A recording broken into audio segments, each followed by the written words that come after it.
And it's not an earthquake. It's the roar of a lion in uniform, a Tanzanian soldier who's had enough of the lies, the theft, and the blood staining the hands of those who dare call themselves leaders. On October 4th, a Tanzanian soldier, Captain John Charles Tasha, grabbed a camera, stared into the abyss, and unleashed a bombshell that's got the ruling Chama cha Mapinduzi (CCM) quaking in their looted mansions. This isn't some quiet whistleblower leaking memos.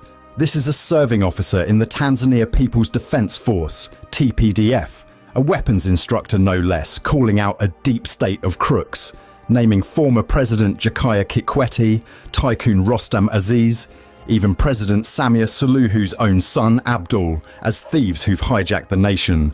He's not begging for reform, he's demanding the military step in to stop the chaos, to save Tanzania from a clique that's bled it dry. This is a 5-alarm fire, my people.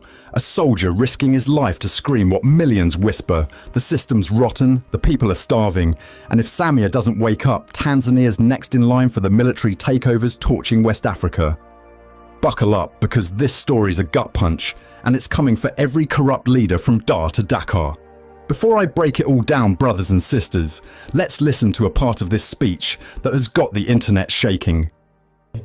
My name is Captain Tasha, an officer from the Tanzanian People's Army. That is, the military aviation school.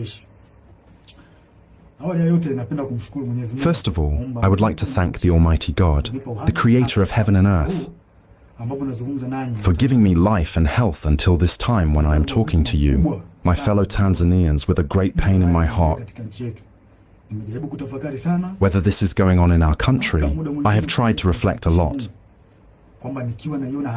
Until the next time, I reach to share with God that while I see a very big danger that is in front of us as a nation, it wasn't easy at all for me until today, Tanzanians. Seeing me in front of you talking about these things was not easy, because I know our military procedures, how difficult they were, especially for things like this. It was not easy at all to think about it until I decided to do this. For that reason, I was now aware of the risk. In our system, I do not care about those risks in any way. I'm not afraid of anyone.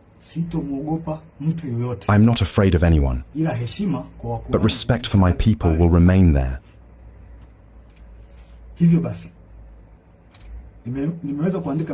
So I have been able to write a letter to my superiors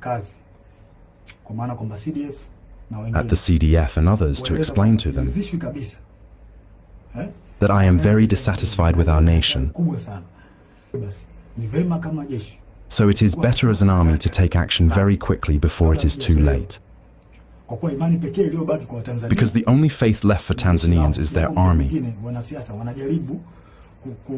Although sometimes politicians try to involve our army in politics, use it to achieve their goals. But we have remained strong, and we still continue to be trusted by Tanzanians. So seeing that and seeing the current situation, the only part of Tanzanians is in their army. So I advise our army to be able to take over the country very quickly, very quickly, very quickly, and put things right rather than forcing them to move forward. Especially in this election issue. After doing that, it can listen to the citizens in their information and opinions.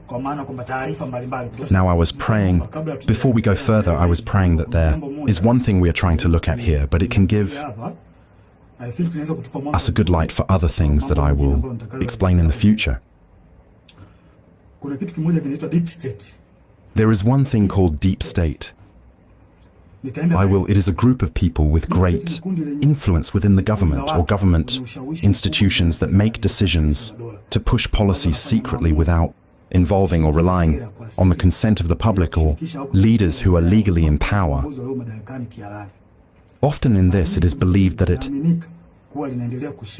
continues to hold power, even when the government changes through democratic elections. In short, it is a government within a government, or by can call them remote controllers. Now coming back from where I left, on that fateful October day, Captain Tasha went live on YouTube, TikTok, WhatsApp, platforms where Africa's youth fight their battles, and for over an hour he poured out the truth like molten lava. Corruption, it's a beast, devouring billions from Tanzania's gold mines, coalfields, ports, while kids in Tanga scavenge for scraps. Electoral fraud? He's got the receipts. The National Electoral Commission, NEC, rigging results. NIDA's voter ID system weaponized to silence opposition strongholds. Votes stolen with the audacity of colonial tax collectors. Human rights abuses. He lays them bare. Abductions of activists. Killings of critics. Maasai families in Ngorongoro and Loliondo herded off their lands for foreign safari barons. And then, the bombshell that's got Dar es Salaam whispering in fear.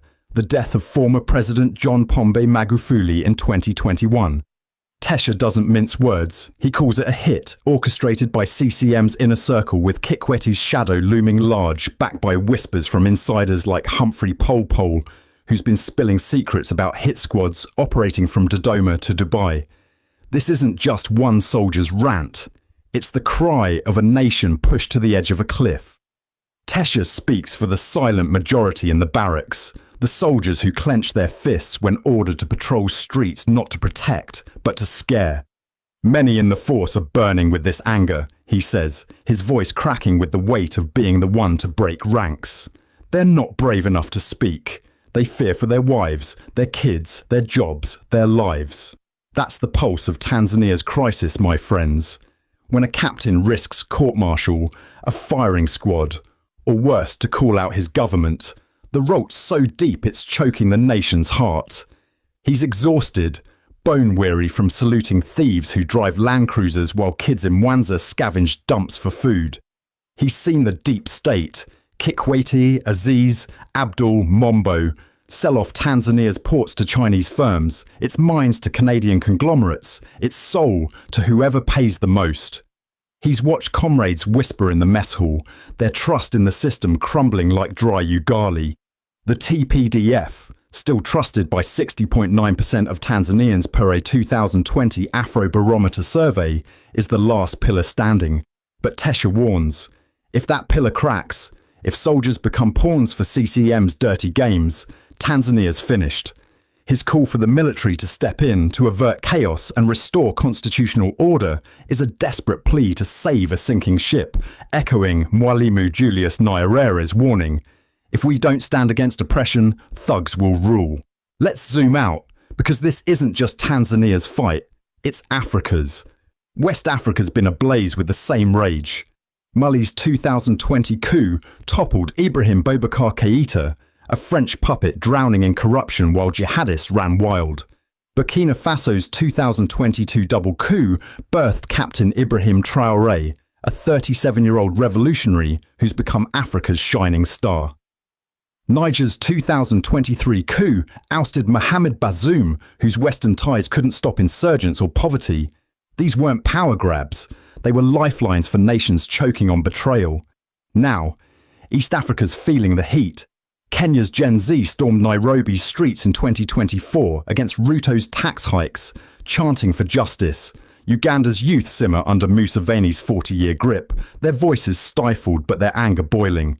But Tanzania, it's a tinderbox ready to explode.